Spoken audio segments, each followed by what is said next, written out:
Let's say a small prayer before I share with you what the Lord has prepared me to. Heavenly Father, Jesus Christ, Holy Spirit of God, I thank you for this time, Lord. I thank you, Jesus, for this opportunity, my Lord Jesus Christ. Thank you, my Lord, that, Lord Jesus, we become worthy, Lord Jesus, of your grace, of your mercy, Lord Jesus, because of your love, because of your faithfulness, Lord Jesus Christ. Thank you, Lord Jesus, for ISRM ministry, this family, Jesus. Thank you, my Lord, for all the spiritual nourishment we receive through this ministry, Lord Jesus, for all that we've learned, Lord Jesus. You have taught us, Lord Jesus, through all the leaders, Lord Jesus Christ. Thank you, my Lord Jesus, for every brother, sister, Lord, who has gathered here today, Lord Jesus, in this Zoom meeting, my Lord. Bless each one of us, Lord Jesus Christ. And I pray for myself, Lord Jesus, that whatever word that comes out of my mouth be, Lord Jesus, guided by the Holy Spirit, as it says in the Gospel of Luke, chapter 12:12. At the right time, the Holy Spirit will teach you what you speak. Let me decrease, let you increase in me, Lord Jesus Christ. Mother Mary, all the angels and saints in heaven, we seek your intercession from this time on until the end of this prayer meeting. In the holy, most powerful name of our Lord and Savior Jesus Christ, we pray. Amen. Amen. Praise the Lord. Hallelujah. So, many years ago, maybe around 10 or 12 years ago, I was relatively new in SRM.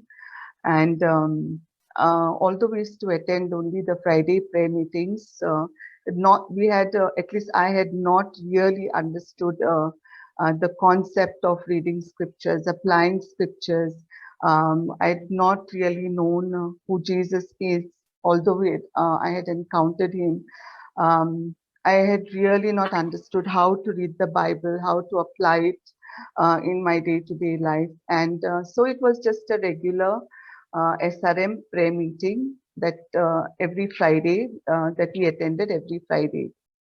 Um, and during those days, a decade ago, of course, we used to live in Rola in Sharjah, and the traffic from Sharjah to Dubai used to start as early as 4:30 or 5 o'clock in the morning. My working hours that time used to be 7 to 3:30, and so I used to leave the house at 5 o'clock, reaching Dubai by 5:20 or 5:30 a.m. And all those who know me, especially my family, know that how I love my sleep. I don't oversleep, or I don't, even on holidays or a Friday, I wake up very early, but I sleep on time, and I want my 7 hours sleep, at least a minimum of 7 hours. But during that time, it was different. When I reached there at 5:30, I used to not go up to the office because I used to sleep late every night. We had the television network, so watching TV serials, movies, it used to be very late. And so to avoid traffic, I used to drive early. But upon reaching the parking place in front of my building, in the comfort of my car, there used to be a blanket, there used to be a bed sheet. I used to put the seat of my car down, and I used to relax and go to sleep. So 10 to 7, I used to wake up and go to my office and start working. That 1.5 hours, I used to enjoy my sleep in the car. One of those days, I got up with a start with someone choking my neck. It was like I'm being choked. I couldn't breathe. I felt breathless, and the choking got intense. I remember that it 100% wasn't a dream. I remember just, throwing my hands to grip something so that I could be released from this feeling. And in my sanity, I was trying to call for help. No words were coming out of my mouth, but I remember clearly that suddenly I cried out, or rather screamed, within the my car, the resounding name of Jesus. I cried out. I remember it was a scream, Jesus, and suddenly I felt free. I felt that choking just stopped. It took me a few minutes to come back to my normal breathing, and I realized that it was I was in the safety of my car. It was all locked. I made sure I put the windshield, and also it was nobody from out, but it was a spiritual attack. I depended at that time trying to call out for help, but no word came. No word came out. But at that moment, when I called out on the name of Jesus, subconsciously that name came out from my mouth. I personally didn't call out on that name, but it came out. But when it came out, it broke that grip of the choking. That grip I felt delivered. I felt set free. I got out of my car and just walking up and down. It used to be quite dark in the winters. I recollect it was during the winter time. And how from that day onwards, I felt liberated. The actual meaning of being free, I understood that day in the spiritual realm. And so today, I want to speak about the power of the name of Jesus. We all know the meaning of the name of Jesus. We know the angel of the Lord appeared to Mother Mary, and he specifically told you're to call him, name him Jesus. When Joseph was, when the angel of the Lord appeared to Joseph in his dream, the angel of God was very specific to make sure that Joseph knew the name that was to be given by God to this baby that was in Mother Mary's womb, was going to be Jesus. So, what happened after that in my life? This is a testimony. Before that, like I said, we used to watch a lot of television serials. We disconnected the network, and it was over a period of time. Being set free in the name of Jesus, and then took it a bit seriously, going to the pages of the Bible, understanding the Word of God. It did not limit only to the Friday prayer meetings, and then we used the television for a different purpose, and that was to search for resources, spiritual resources. Many pastors I listened to in the beginning. I started with Joyce Myers. I started with Pastor Banahan. I started with Father Augustine's talks. I started with Pastor Jensen Franklin's talks. At that time, our SRM this uploads used to not happen that time. So it became a daily ritual, a daily a routine to learn more about the Bible, to learn more about the Word of God. And over the years, yes, we gathered knowledge. We gathered knowledge. All the habits that I had, I speak about me. I used to be a very. I could curse. I could abuse. I could. I still complain. Crib. I will not say I'm a saint. I'm a sinner. That is why Jesus says in Matthew chapter 9 that he came to save sinners. He came for the lost, the poor, but Jesus also gives us the grace, the mercy to come out of it, come to Him in confidence, knowing that He has saved us, He forgives us. All this revelation started coming. Firstly, not on my own initially, but through these resources, through the SRM ministry, Friday prayer meetings that we used to attend. So gave up on those habits of getting do with all the television we used to watch, all the abusive language we used to watch. I used to say that used to come out of my mouth. It replaced more and more with the Word of God. And during one of the holidays in Goa, there is a bookshop in the market where we go for our shopping. And every year I used to also bring books, on various topics. And one of those books I brought was, the names of Jesus Christ. It's a small book, and every page has only two names, and it has just the Bible scripture, and it has a prayer, so nothing more. But when I used to read this, I used to look at all the names that are here, and it says these are names of Jesus Christ. So over the years, every time I used to once in a while when I used to open this booklet, I started going through the Bible, the scriptures, Googling, using Google to understand the names of Jesus. And like I said, we all know what Emmanuel means. We know what Jesus means, God who saves, God who came to set us free from sin. So we know all this most common names that God gave Jesus. So today I picked up just two names. One is a name maybe we don't even know that, maybe we know because we are in the SRM ministry, and that is God's reference he made in Genesis 3:15, that he's going to, about the seed, that is going to be born, the seed who will destroy the head of the enemy. And the second name I will speak about is Jesus as the peace giver, or Jesus as the Prince of Peace, as we refer to him on these two names. Praise the Lord. Hallelujah. So what is in a name, brothers and sisters?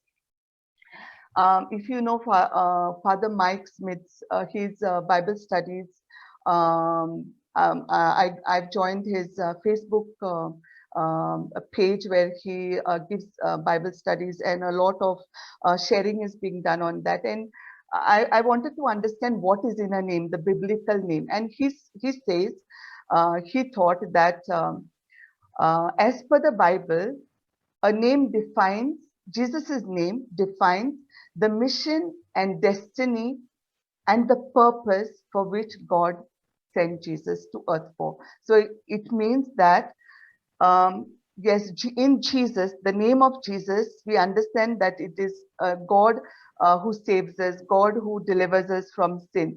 But from the Old Testament to the to the New Testament, right from the first book of Genesis to date, there are different kind of names where Jesus comes alive through his characteristics, through his personality, his persona, his qualities, attributes. This all this is available as a name in the Bible.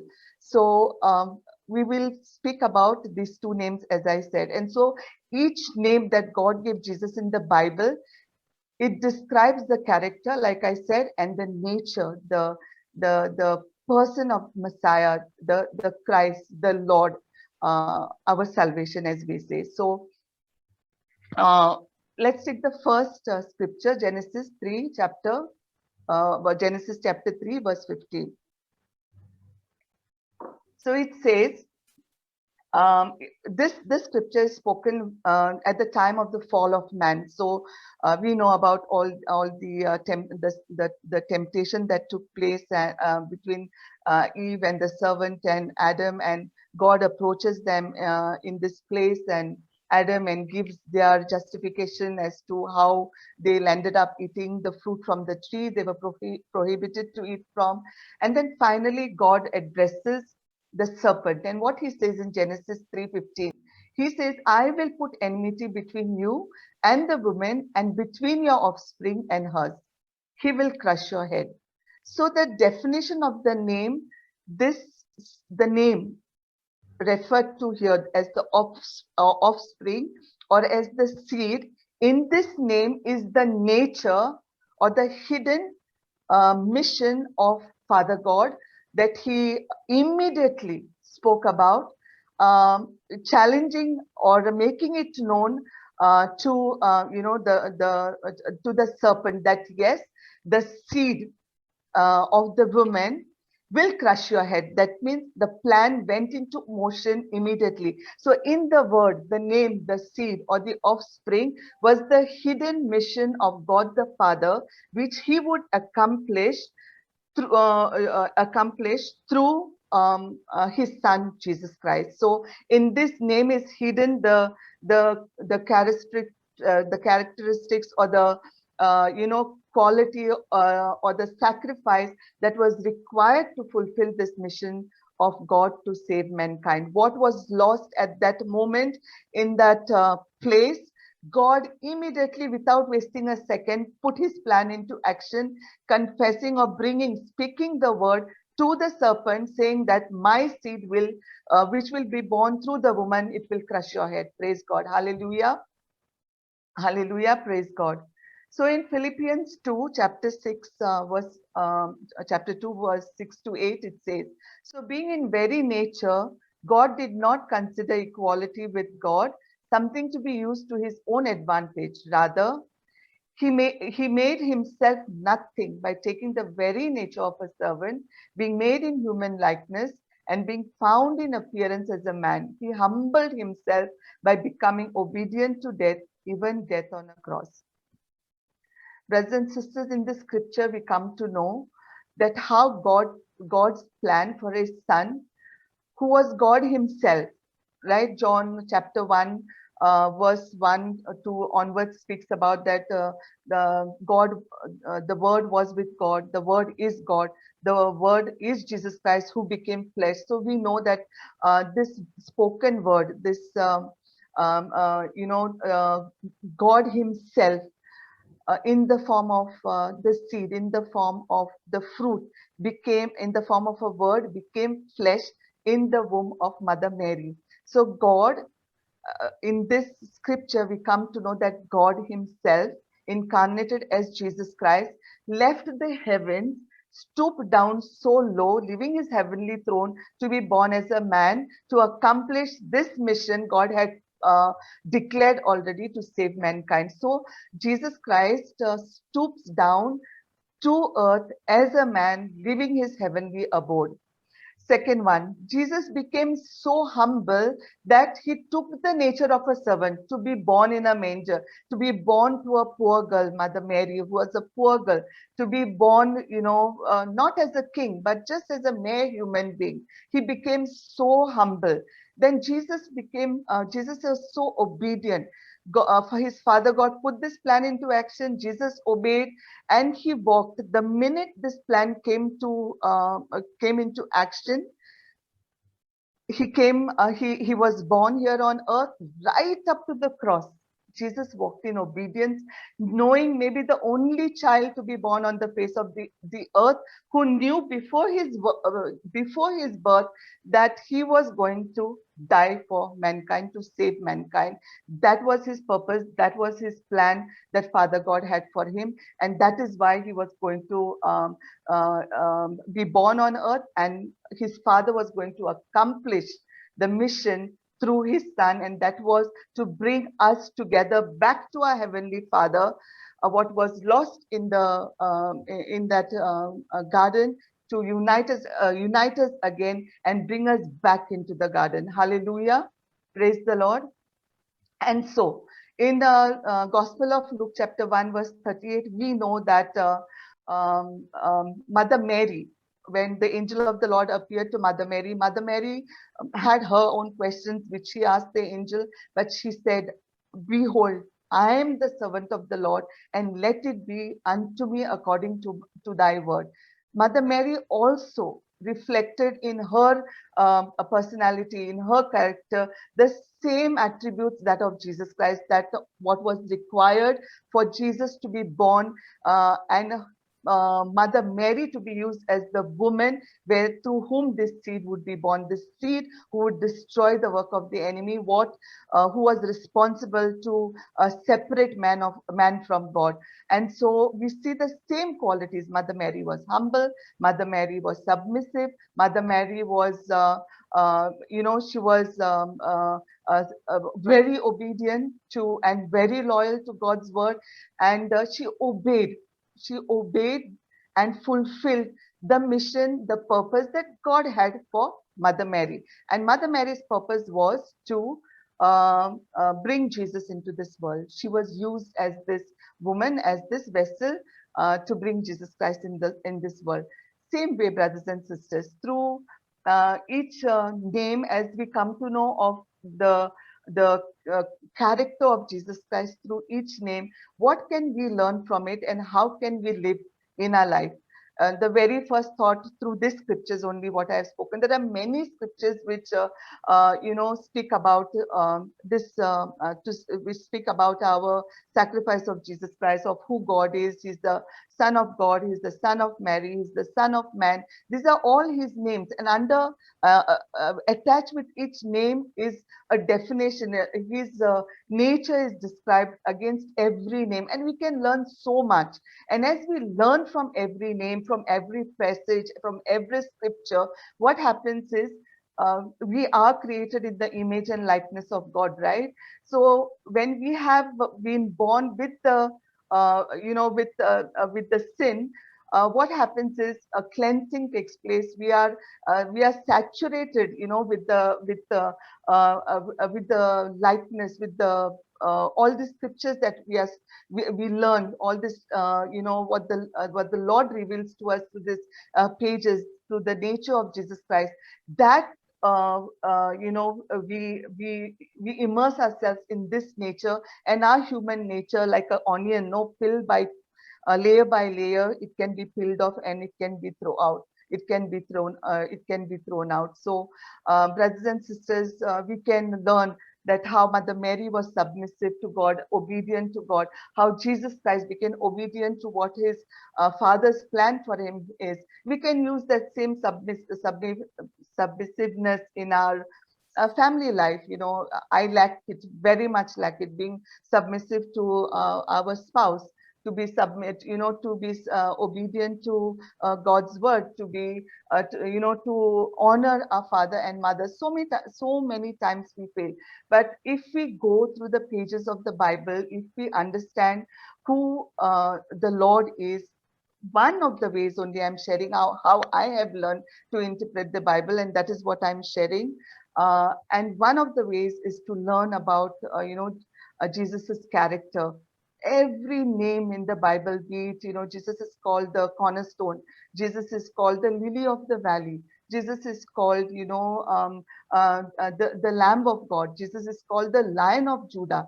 Every name he was called by God has a reference, has a meaning, it has a description, and we can apply this, attributes, this personality through these names, what it comes out to us in our lives, to become better people, to be able to fulfill the purpose and mission that each one of us have been also born with, brothers and sisters.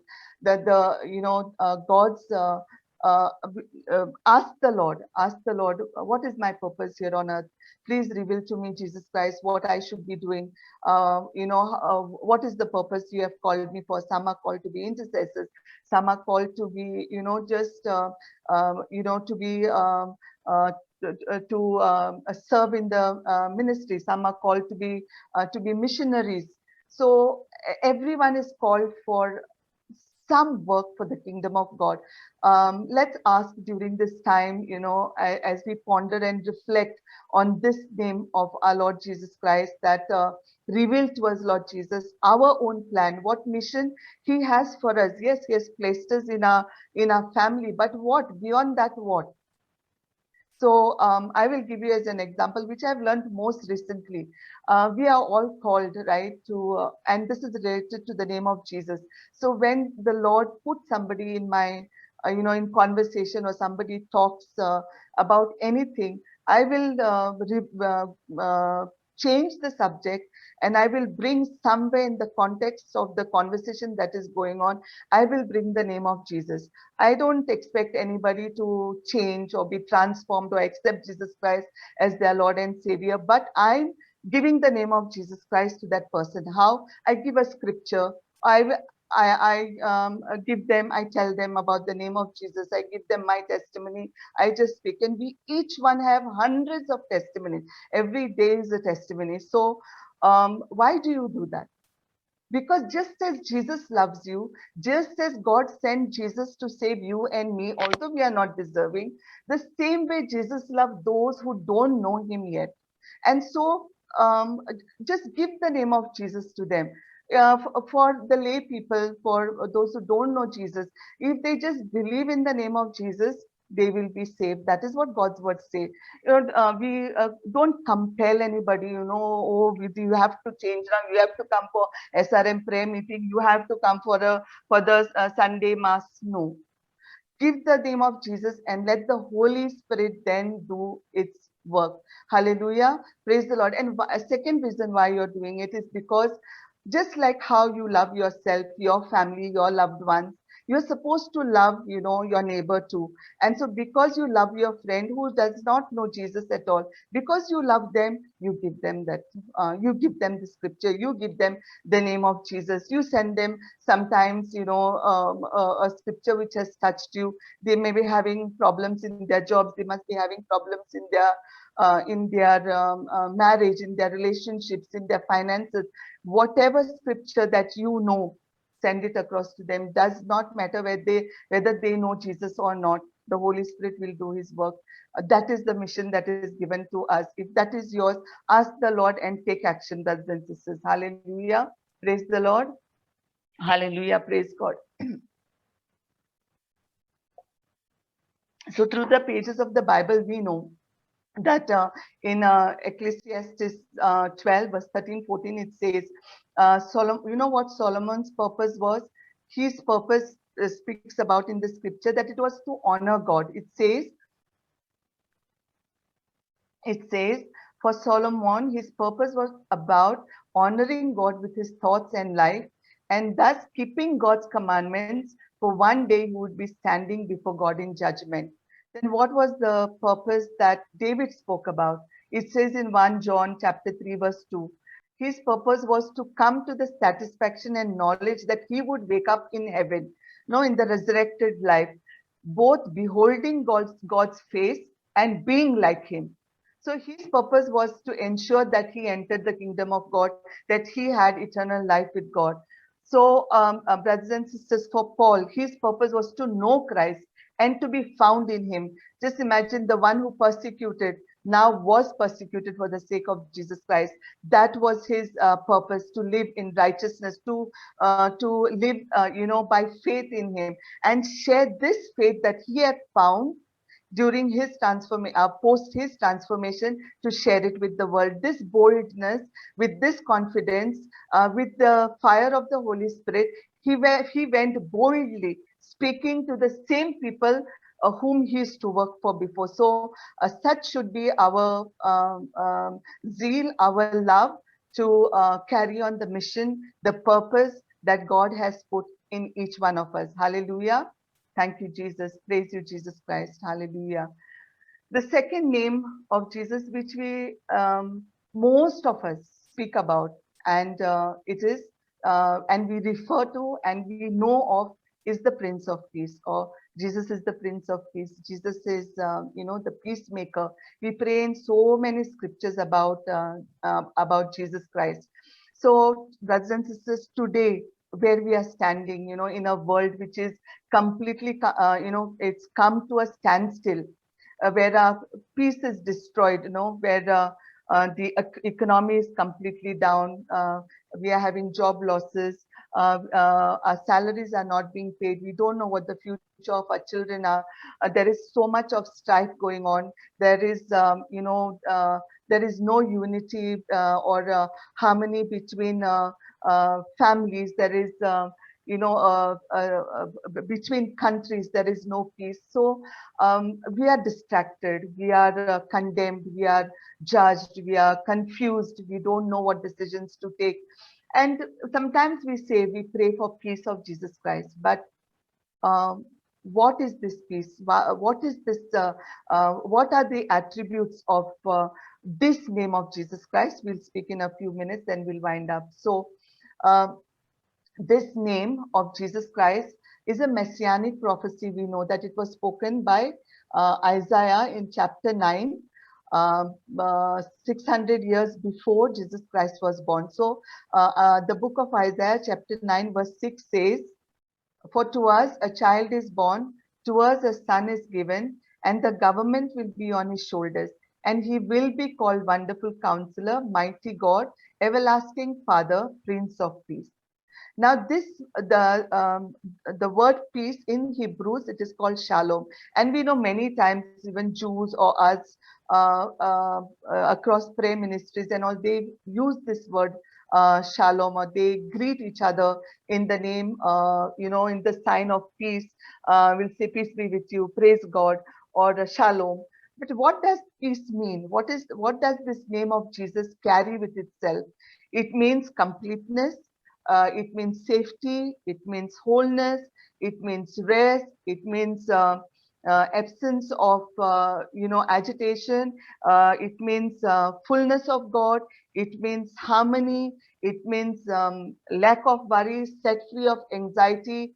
It means full in mind, body. We have this mind of Christ. It speaks about the completeness of Jesus, his character into us. When we call upon Jesus to give us peace, we call upon all these attributes of Jesus Christ. So when we say peace be with you, peace be with you, where do we say this most of it? Where is this exchange? In the church during mass. Sometimes without meaning, we will say peace be with you, peace be with you, and we will close this, not understanding why we are exchanging peace, or what this peace or this name represents. I will be upset that I did not get my regular seat on the second bench, and throughout the mass, I'm thinking, oh, that lady is wearing a very short dress, revealing dress. In my mind, somewhere else, my children did not come and sit with me on the bench. They sat down, chose to sit on the other one behind, and then they are fidgeting. I can see them fidgeting, or I can see them on the mobile. So my mind is there. I'm upset with the priest for some reason. I am totally not focused, or maybe I am. I'm not saying that, but when the time comes to exchange peace, just before the we are going to if why we go for mass, it is remembrance of the work of Jesus Christ, right? His sacrifice for each one of us. So before the bread and wine is being blessed, this portion of the mass starts. We start with the peace of God. The mass ends with the peace of Christ, to go in peace of the Lord. But we come in also in the same way. I speak of myself again, always in reference to myself, because Jesus is teaching me, and I will leave outside. If my husband is behind me, I'm upset about him. Sometimes I will not even give the peace to him, or I will do it because I have to do it. Brothers and sisters, we are giving the peace of Christ. What does peace represent? It's Jesus himself. It's his nature. We are giving what he stands for. We are blessing the person when we say peace be with you. We are supposed to have that peace in ourselves and then exchange that peace with the other person. But we are exchanging anger in the Holy Mass. I'm exchanging, my arrogance in the Mass, my pride.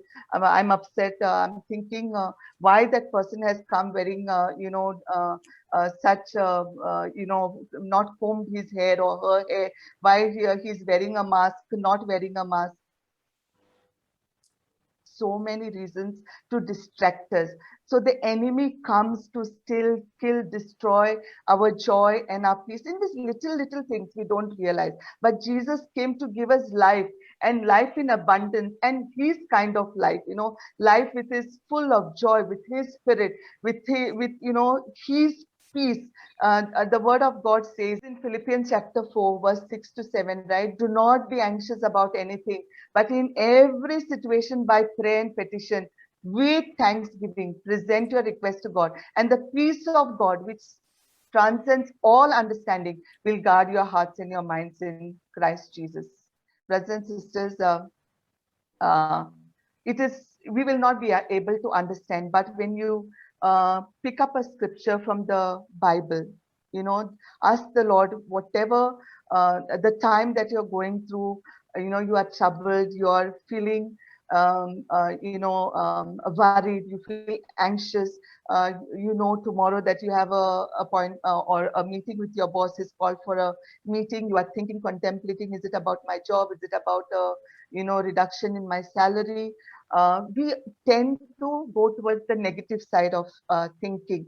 But come in the presence of the Lord Jesus Christ and tell him, you say, your word says, ask me that I shouldn't be anxious, that in every situation, right now, this is my situation. I have a troubled heart. I cannot, bring my mind to thinking that, in this time, my Jesus has the power to give me a raise, to give me a promotion, and not to bring down my salary and not to lose my job. But we tend to go towards the negative because it is a human nature. So come to Jesus and we tell, so I thank you that tomorrow I'm going with your peace. I'm going in your peace. I'm going, taking you along with me, Jesus. And I don't know how, but when you speak to Jesus, as you cut your onions in the kitchen, as you sit on the laptop doing your work, continuously talk to Jesus Christ and say, Jesus, I don't understand, but your peace comes with me, your presence comes with me, it goes before me. Your word remains in my mouth. Whenever whatever is being said tomorrow in the meeting, it will be your word that will come out. Your word will bring reconciliation in that meeting. Your word will bring whatever that I have lost, it will be given back to me hundredfold, double portion, it will be given back to me. Brothers and sisters, understand that the power in the name of our Lord and Savior Jesus Christ. We tend to, as humans, think that peace is in our job, peace is in our title, in the status, who we represent. But no, peace is not in that. It's in the most beautiful person who came to save you and me, and the person of Jesus Christ. It is Jesus himself who comes to give peace. Before Jesus going to the cross, in the last few days, Jesus calls and talks to his disciples. He says, I give you peace. My peace I give you, not as the world gives. So do not let your hearts be troubled. So, brothers and sisters, this message is to each one of us. So when we seem distressed, we worry about our children, we worry about the pandemic that is going on. It has created havoc in our mind. We doubt God's we doubt God's power. We doubt God's word. On one side, we confess God's word, believing and praying in faith, but yet something happens the next minute. We fear, we worry, we become anxious. Brothers and sisters, God's word says, do not fear. I am with you. God's word says, I've not given you the spirit of fear. I've given you the spirit of love, power, and a sound mind. God's power, brothers and sisters, is in every word of the Bible. So when we speak only the word of God, which gives life to us, to our mind, to our hearts, to our bodies, to our relationship, because God's word says, right, that the word that we speak brings life and death to us. So we choose to only speak the word of God. We speak to only take the name of Jesus. We choose to believe that Jesus' name, the name that was given to him by God, his Father, God Father chose the name. God the Father chose the name of Jesus Christ. He made sure that the angel of the Lord appeared to Mary, appeared to Joseph. God the Father spoke about the name of Jesus in the pre-shadows in the Old Testament, that he is going to be Emmanuel. He is going to be a wonderful counselor. He is going to be the Prince of Peace.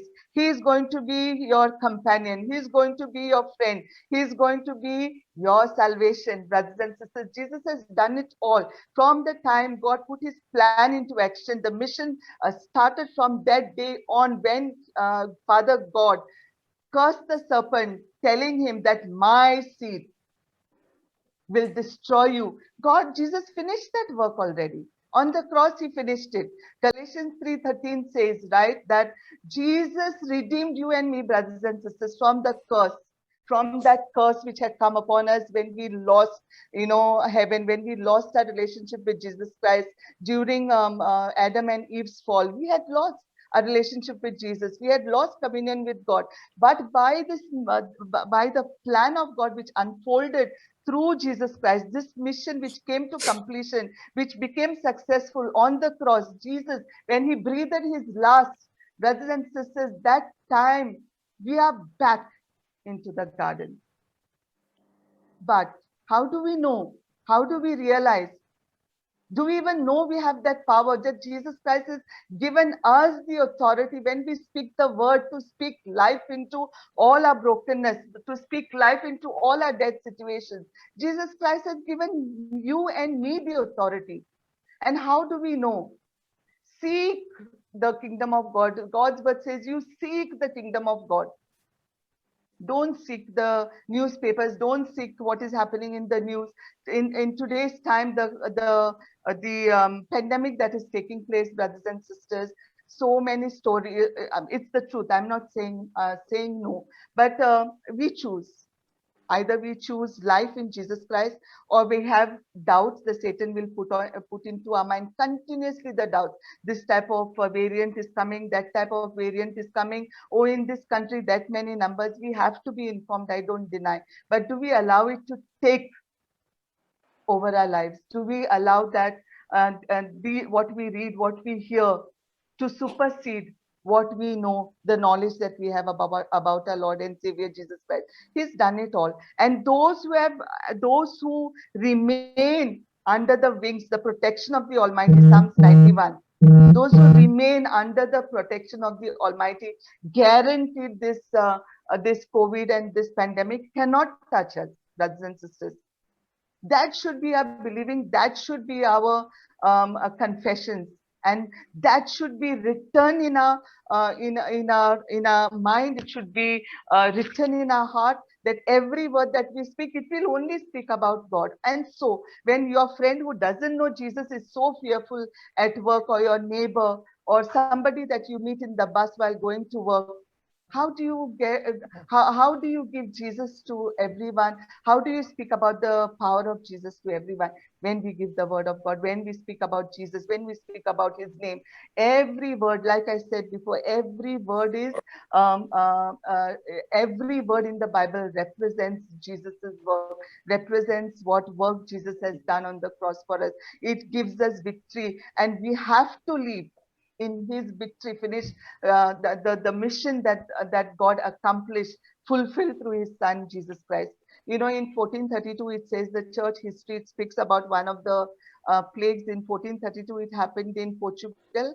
I'm sure most of you are aware, but if you are not, it speaks about a plague that originated in Lisbon in Portugal in 1432. It speaks about how strong and how quickly this plague used to reach out. Other people used to get infected in this plague, and it's somehow related to the same pandemic that is going on through today.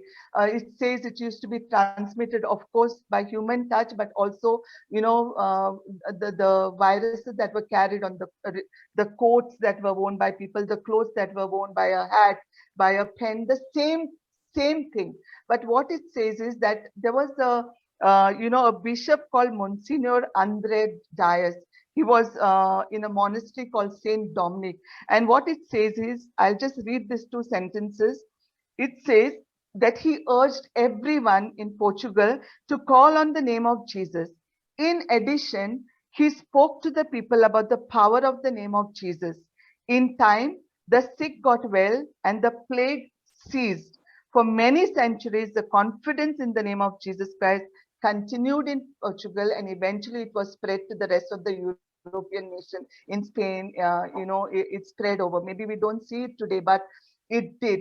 Just imagine, brothers and sisters, the power. He spoke about the power of the name of Jesus Christ to all those. Imagine that time, no media, right? There is no WhatsApping, there is no Facebook, there is no Instagram, there is no Gmail. But he spread the power of the name of Jesus Christ. So from him, it would have gone to person number 1, person number 2, person number 3. From person number 1, it went to person number 10, 11. Just imagine, they gave the name of Jesus and made known the power behind the name of Jesus Christ, brothers and sisters. And today, we see that those who believe in Jesus Christ, those who believe in the name of Jesus Christ, those who know Jesus Christ intimately, we are saved, we are protected. We go to offices. I'm a testimony. In the month of February, March, next to my desk, 18 people infected. Jesus protected me. This week, Jesus kept me home for 2 days due to some reason. But during these 2 days, in the next row, somebody got infected with COVID.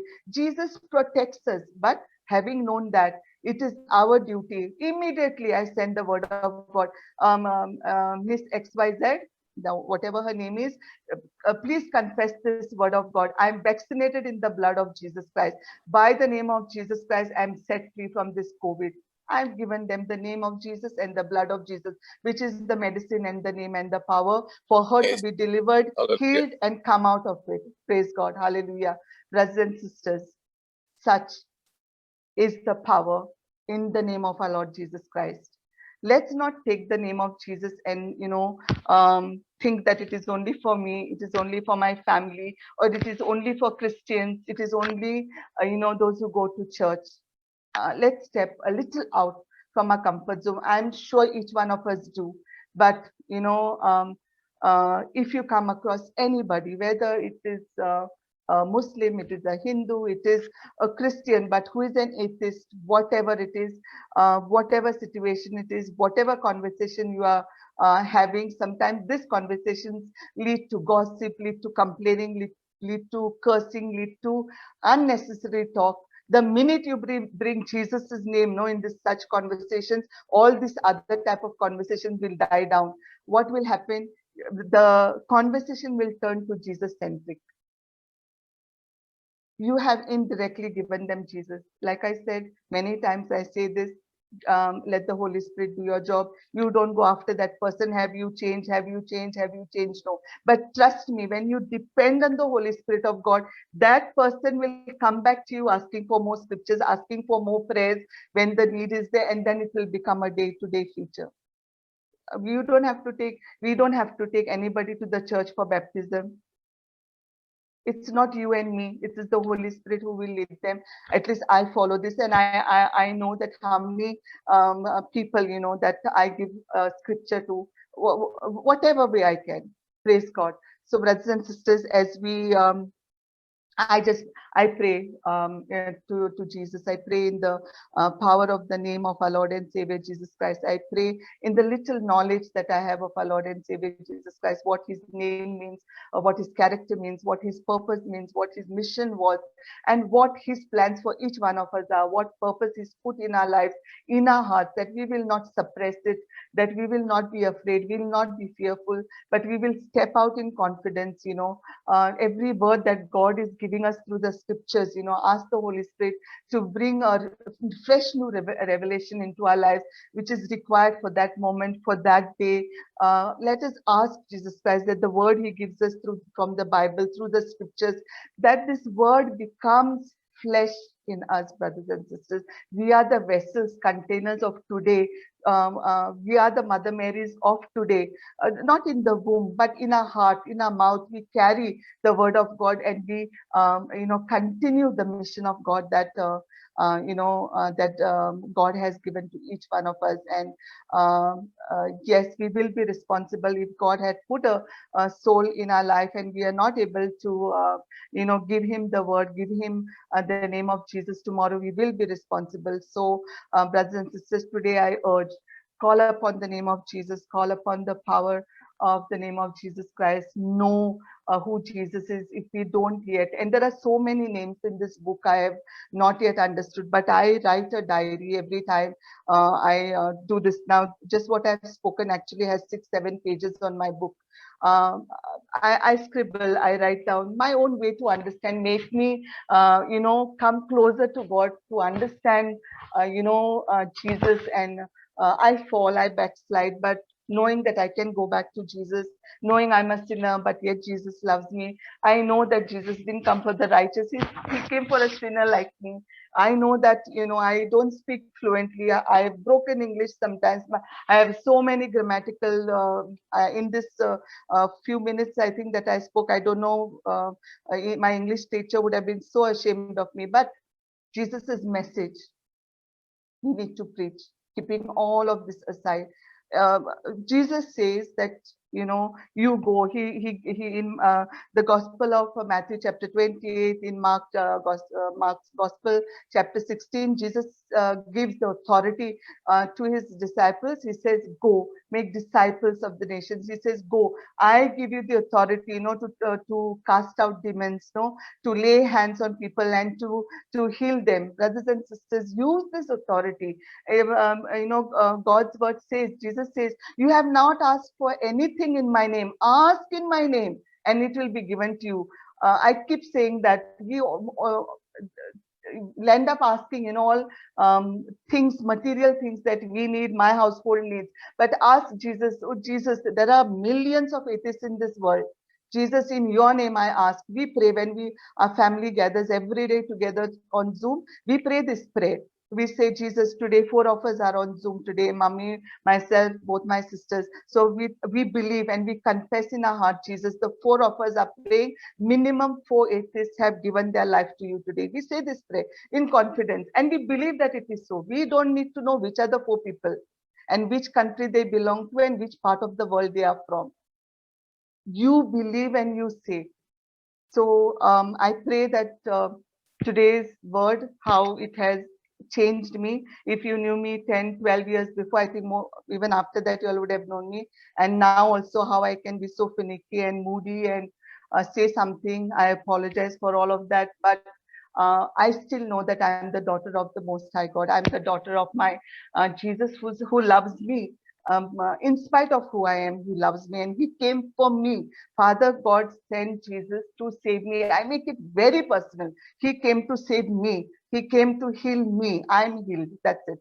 I don't know about tomorrow what will happen, but today I know he's healed me. Tomorrow is a new day. He'll give me a double portion tomorrow. His word says he'll give me new mercies tomorrow. Jesus, today, live for today to fulfill God's mission that and purpose that he has put in his life. Amen.